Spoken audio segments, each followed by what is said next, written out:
Paalala po, may gun ban ngayon dahil sa eleksyon. Sa Caloocan, arestado sa Oplan Cita ang isang lalaking nahulihan ng hindi umano lisensyadong baril.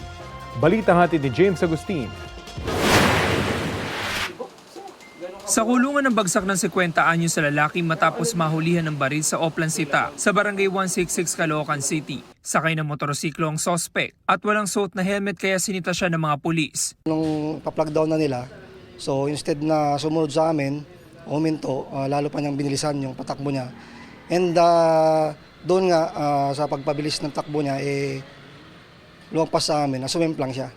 Nakuha mula sa sospek ang isang caliber 38 revolver na kargado ng mga bala. Walang maipakitang dokumento ang sospek. Sa imbestigasyon na pag-alamang hindi lisensyado ang baril. Naggawa rin kami ng request for a ballistic examination. Nagpasa kami sa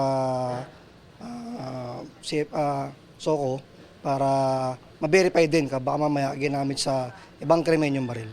Aminado ang sospek na sa kanya ang baril na dinadala raw niya tuwing bibili ng mga bigas sa Bulacan dahil minsan na raw siya na-hold up doon. Hindi ko napansin, pag nandoon pala sila, kaya nung paghinto ko, natumba lang yun lang. Pero sa inyo po yung baril? Opo. Bakit po may baril ko? Galing po kasi ako galing ng bigas sa Bulacan. Self-defense lang po yun.